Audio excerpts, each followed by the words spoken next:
Oke, selamat sore. Selamat datang di mata kuliah rekayasa perangkat lunak. Untuk hari ini kita akan membahas tentang perencanaan proyek perangkat lunak.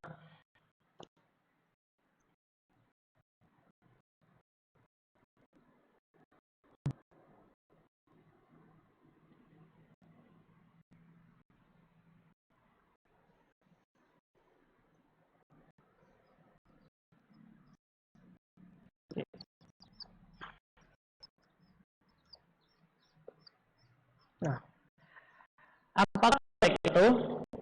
Proyek adalah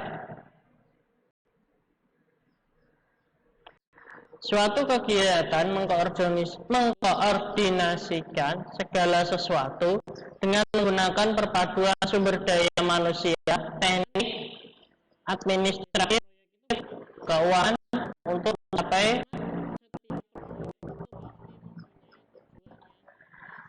tujuan yang jelas dan dalam waktu tertentu.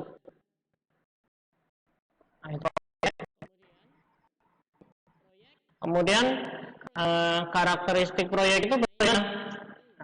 Yang pertama, setiap proyek itu pasti mempunyai tujuan yang jelas, maju atau membuat perubahan. Kemudian setiap proyek itu pasti mempunyai batas waktu, sifatnya sementara, diketahui kapan mulai dan kapan berakhir.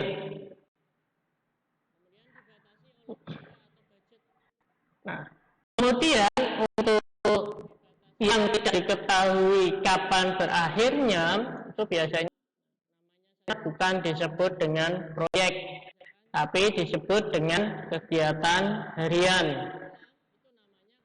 Kemudian dibatasi oleh biaya atau budget, dibatasi oleh kualitas, biasanya tidak berulang, namanya ya paling sekali kerjakan jadi. Nah, kalau berulang-ulang itu namanya kegiatan harian, bukan proyek. Nah, kemudian setiap proyek itu mempunyai struktur organisasi temporary. Jadi setiap proyek itu mempunyai struktur organisasi masing-masing. Walaupun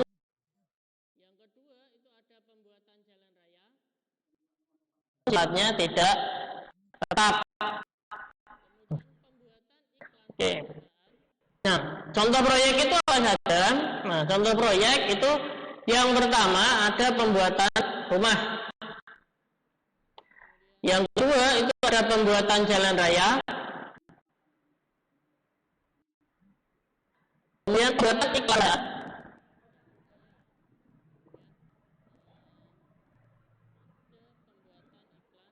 Kemudian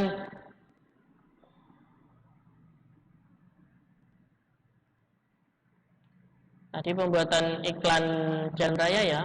Kemudian ada pembuat iklan perusahaan.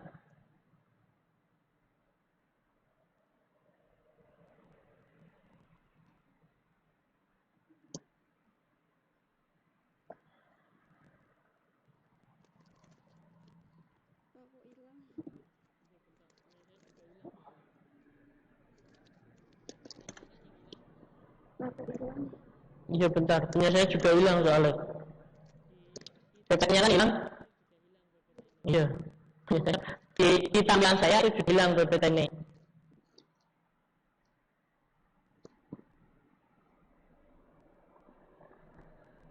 Bentar.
Udah mulut?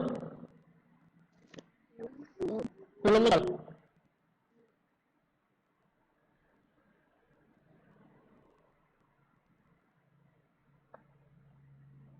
Beneran belum muncul? Sekarang? Belum.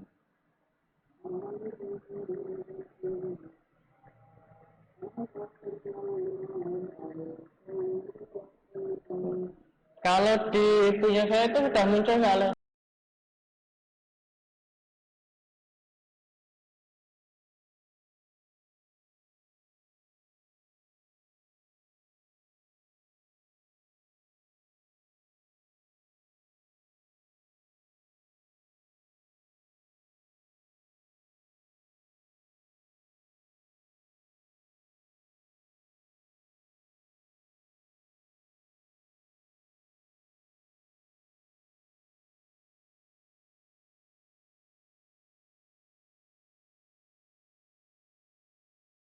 punya kalian sudah muncul belum?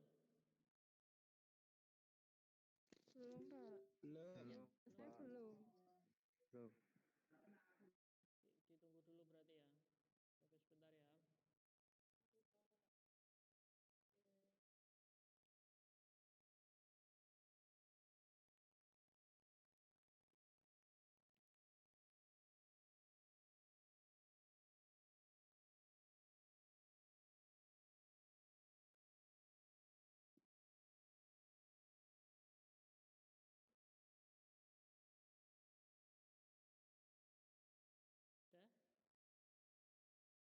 sebentar ya. Udah?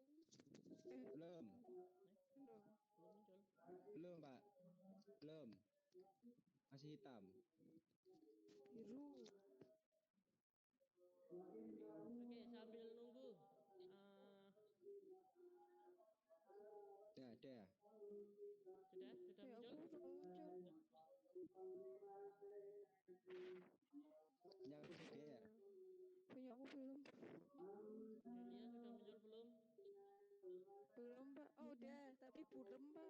Oke, Buram. ditunggu Ya, sebentar buram, lagi. Pak. Buremnya, burem gimana? Bisa kebaca nggak? Ngeblur. Blur gitu, Pak. Ngeblur, Pak. Nggak bisa. Nggak bisa. Tidak. Tersamarkan, Pak. Tersamarkan. Kaya bar mampu disamarkan. Sambil nunggu ya, saya bacakan ya. Iya, Pak. Untuk contoh-contoh proyek itu, contoh misal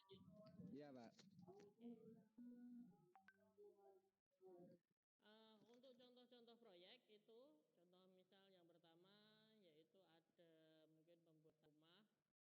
jalan raya, pembuatan iklan perusahaan, pembentukan tim evaluasi lokasi perusahaan baru,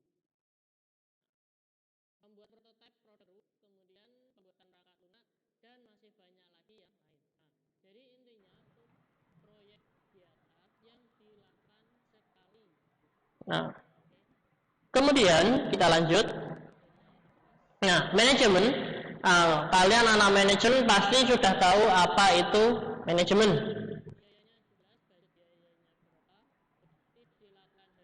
Oke.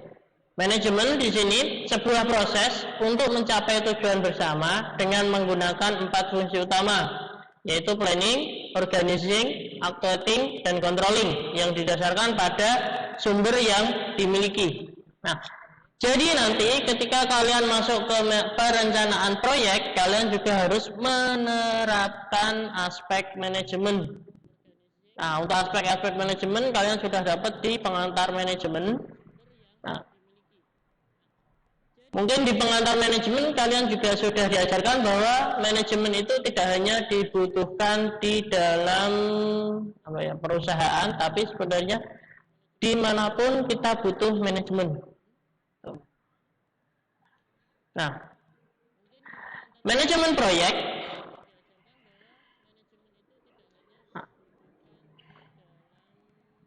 biasanya dikenal dengan istilah 4P, yaitu people, product, proses, dan project. Personil atau people, elemen yang terpenting untuk menjadi suksesnya suatu proses. Jadi sukses atau tidaknya sebuah proyek itu tergantung dari personilnya. Kemudian yang kedua itu produk atau software yang akan dibangun. Yang ketiga yaitu ada proses, memberikan suatu aktivitas kerangka kerja dan rencana komprehensif bagi pengembangan perangkat lunak. Project, segala pekerjaan yang harus dilakukan untuk membuat produk terrealisasi. Itu adalah 4P. Nah, jadi kalau nanti ditanya 4P itu apa dalam manajemen proyek? Nah, yang pertama itu ada orang, ya kan? Orangnya yaitu kalian. Kemudian produk, kita itu mau membuat produk apa? Kemudian proses. Nah, agar produk itu bisa terjadi, rencana kerjanya atau blueprintnya seperti apa? Kemudian yang terakhir yaitu yang keempat ada project.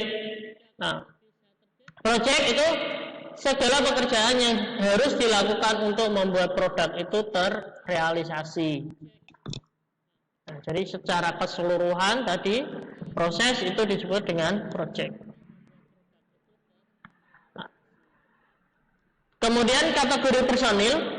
Nah, personil sendiri yang ada dalam 4P tadi, itu yang pertama ada manajer senior. Tugasnya apa? Tugasnya yaitu menentukan segala usaha yang dikerjakan oleh pemegang keputusan dalam proyek. Tugas utamanya. Kemudian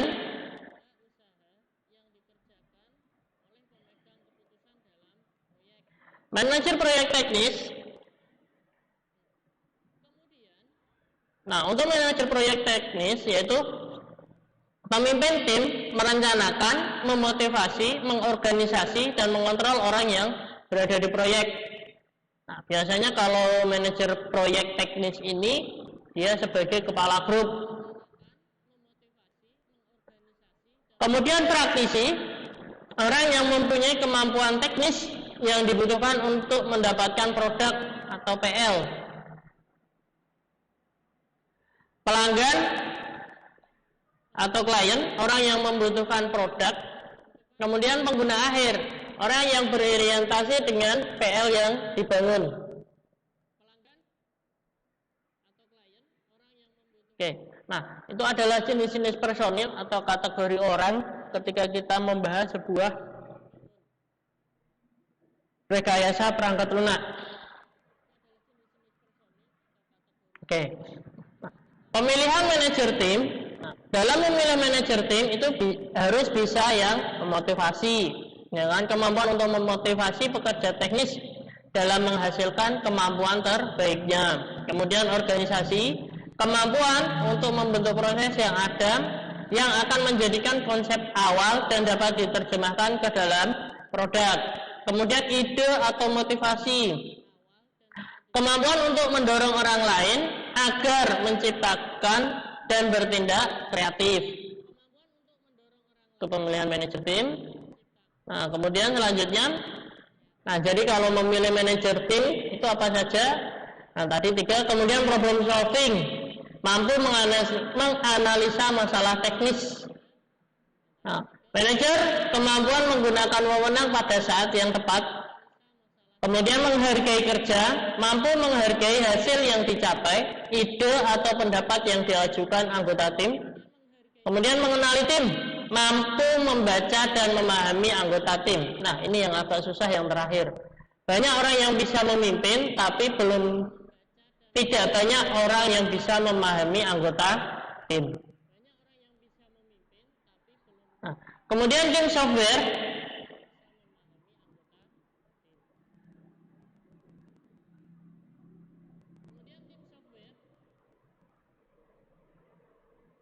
Oke.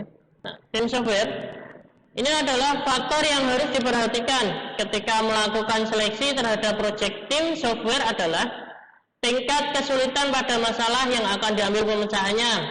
Seberapa besar kode, baris-baris program atau fungsi dari program tersebut.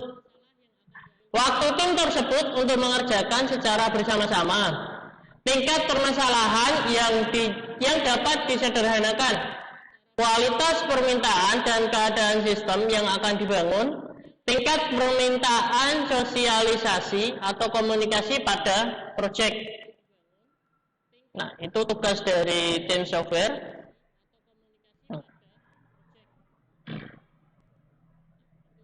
Kemudian kita masuk ke struktur organisasi tim. Yang pertama, dalam tim proyek itu tidak ada pimpinan yang permanen.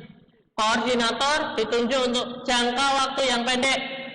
Keputusan diambil berdasarkan konsensus bersama, komunikasi antar anggota tim. Jadi itu posisinya sama semua, sejajar. Cocok untuk masalah yang sulit atau rumit, proyek besar, tim cenderung awet dan bertahan lama. Pekerjaan memuaskan, masalah yang modularitas rendah, perlu banyak waktu untuk menyelesaikan proyek.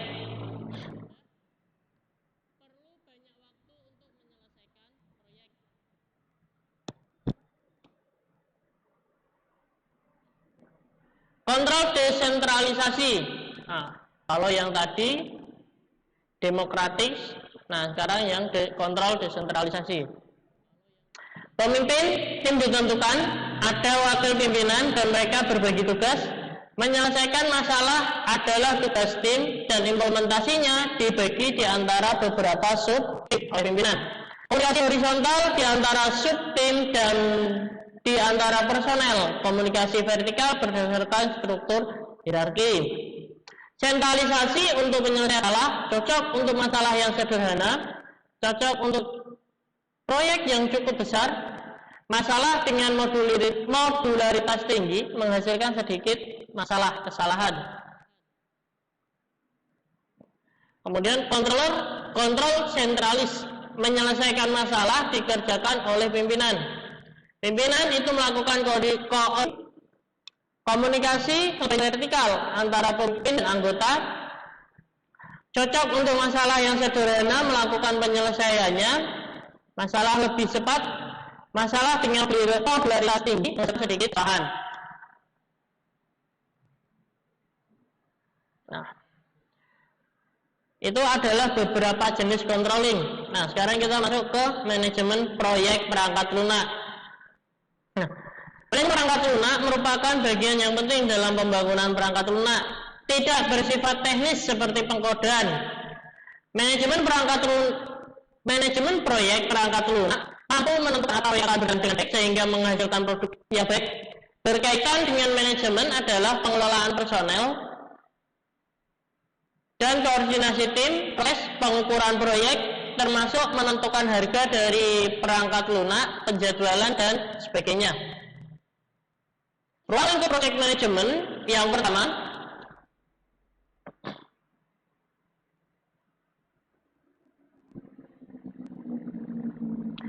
agar proyek tidak offline dapat dimengerti oleh tim. Kemudian yang kedua itu ada kualitas produk, yang ketiga ada kepastian, resiko yang mungkin ada, estimasi biaya dan penjadwalan proyek. Nah, itu ruang lingkup project management. Nah, kalau nanti kalau masuk ke manajemen proyek, hati-hati, biaya juga ada resikonya tinggi, itu biasanya resikonya juga tinggi, tapi nggak masalah. Nah, ruang lingkup manajemen proyek, komunikasi pelanggan, kemudian dengan staff, pengawasan proyek, ukuran dari kemampuan memori dan jumlah pakai.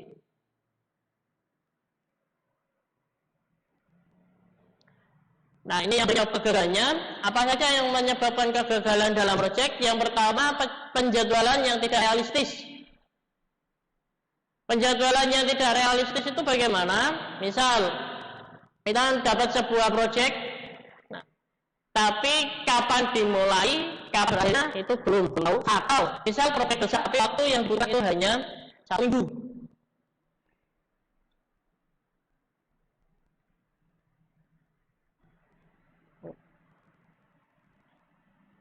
Oke. Kemudian usaha yang tidak sesuai dengan apa yang direncanakan. Nah, target 1 hari itu 1 transaksi atau 1 modul sudah jadi. Nah, ternyata 1 modul itu butuh 2 sampai 3 hari. Ini perubahan minta anggaran. Nanti kalau minta lakukan, ini agak sulit. Nah, jadi sebelum kita mulai project, sebaiknya kalian deal dengan pelanggan kalian. Apapun mereka itu sudah deal fix atau belum. Kalau memang belum, jangan sekali-sekali kalian memulai project. Nah, karena nanti ketika ada perubahan permintaan pelanggan, itu nanti juga akan berpengaruh terhadap project kalian. Biasanya akan berpengaruh di mana? Di penjadwalan. Atau kalau tidak di biayanya. Oke. Definisi permasalahan. Membangun lingkup permasalahan kendala yang dihadapi. Jawab ulang, membangun fungsi berdasarkan kebutuhan penanggulangan permasalahan.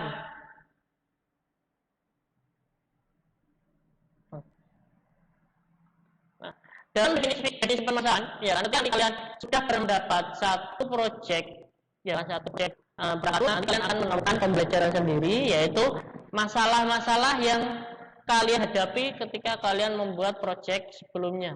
Nah, nanti ketika kalian buat proyek baru, masalah-masalah itu biasanya akan membantu kalian minimal ya, atau yang membuat proyek program lunak itu permasalahannya seperti ini.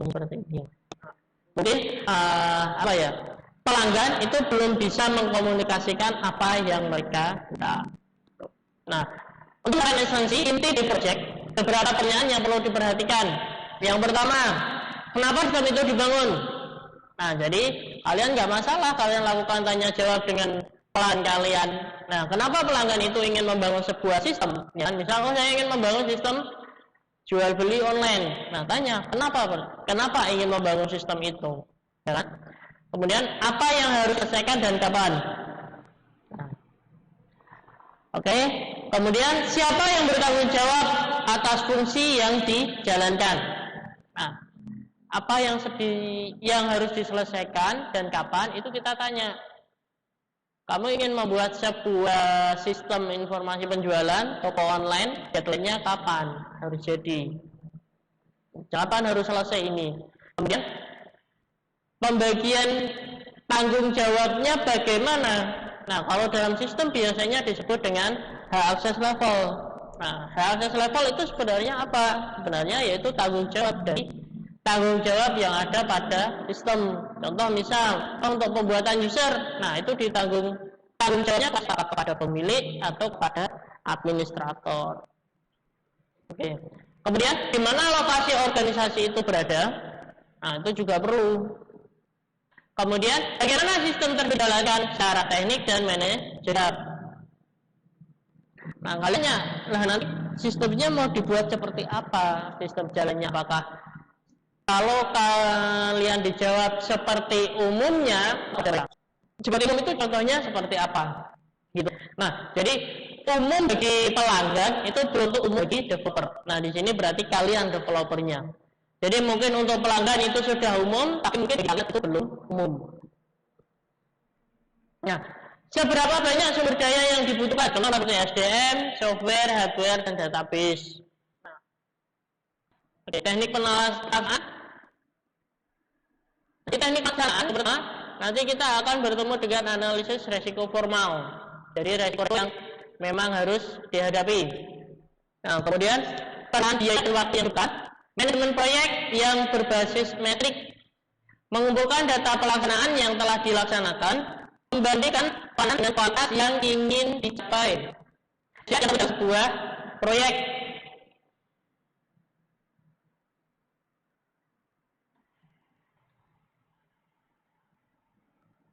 Nah,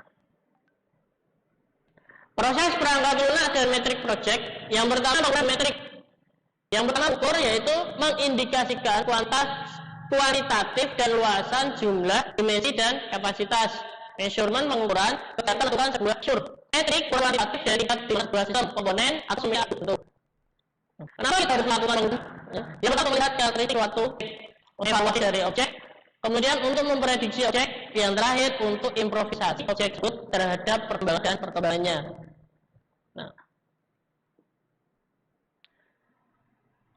pengukur manajer yang baik, pengukuran dapat dilakukan dengan dua tahapan. Yang pertama yaitu pengukuran terhadap pengukuran produk.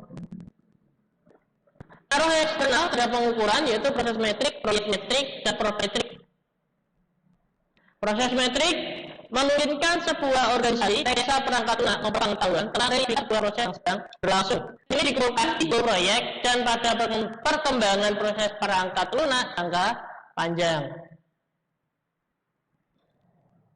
Pada status sebuah proyek yang sedang berlangsung, menelusuri resiko-resiko potensial, menemukan masalah sebelum masalah menjadi semakin kritis, menyelesaikan aliran kerja dan tugas, mengevaluasi kemampuan tim proyek, atau mengontrol kualitas kerja. Kalau produk metrik memperkirakan status sebuah proyek yang sedang berlangsung,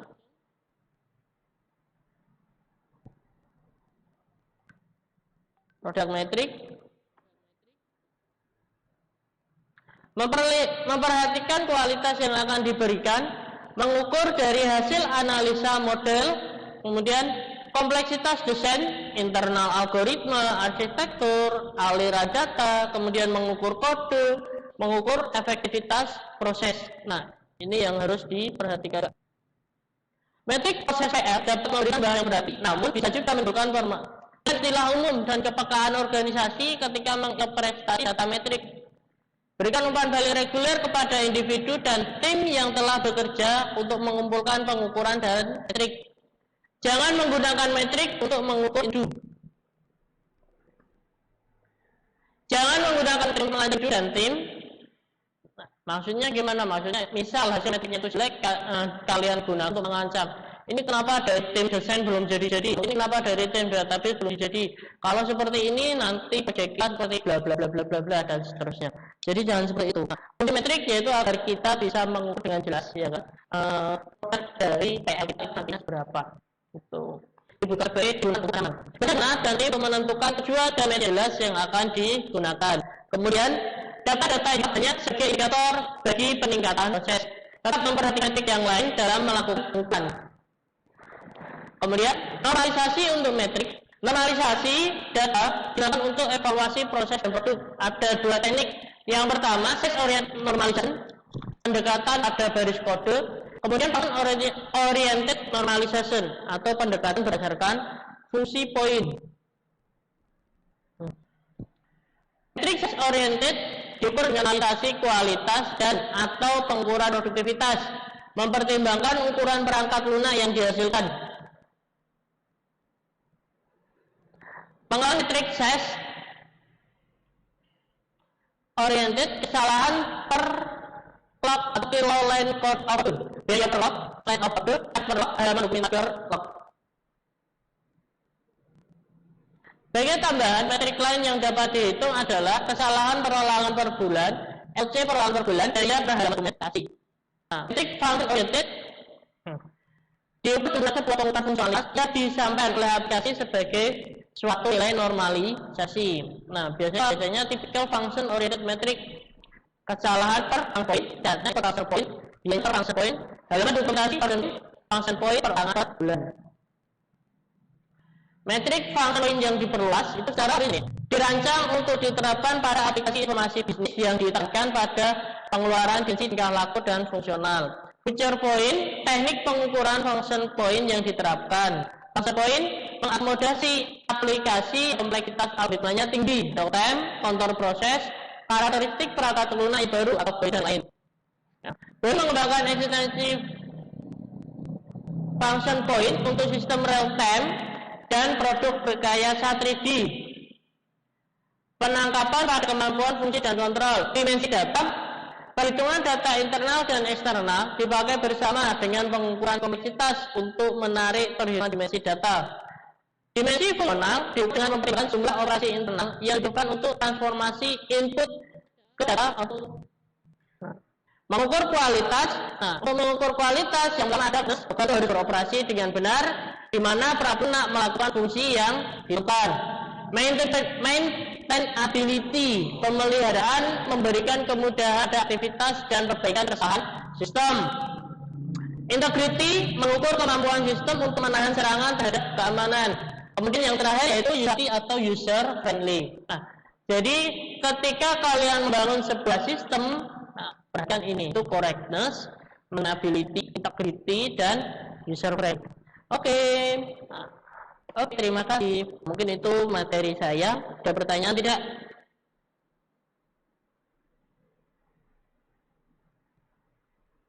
Ada pertanyaan?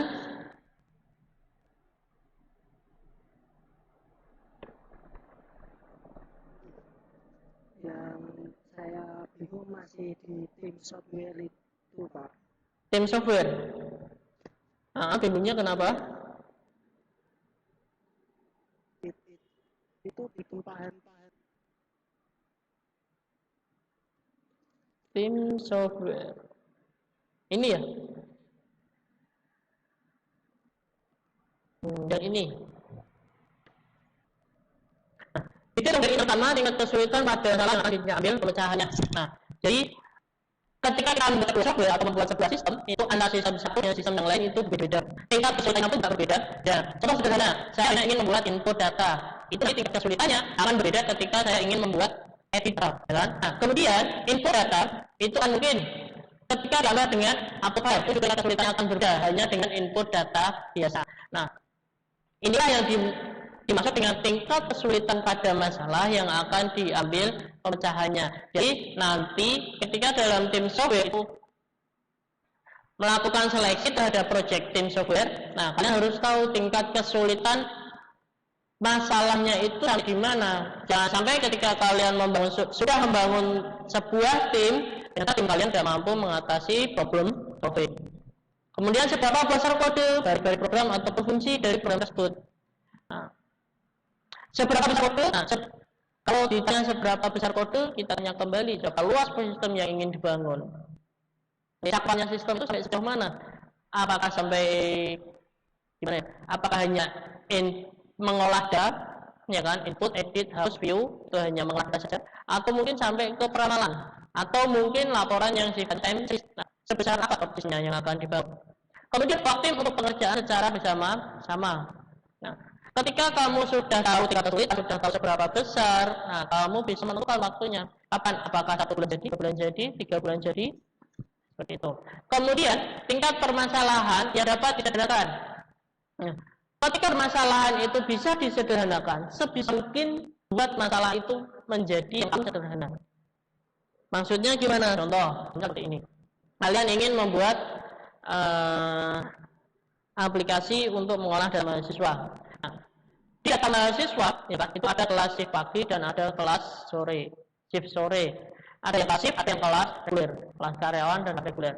Nah, kemudian kalian ingin menentukan untuk yang kelas shift itu harus masuk terus, atau kelas karyawan itu hanya di kelas sore. Nah, untuk yang kelas reguler itu di kelas pagi. Nah, nanti ketika kelas karyawan itu masuk ke kelas pagi, berarti dia statusnya bisa menjadi mahasiswa ujung di kelas pagi.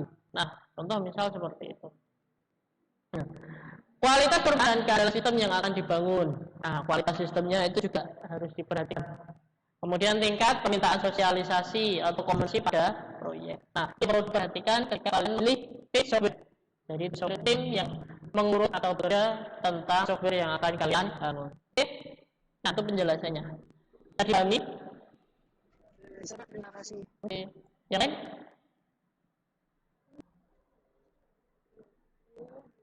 Oke, sudah jelas semua berarti ya?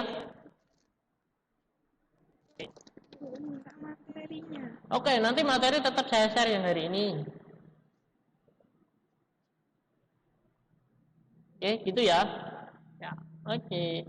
Oke, kalau begitu untuk hari ini saya akhiri sampai di sini. Terima kasih. Selamat petang. Selamat petang.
Oke.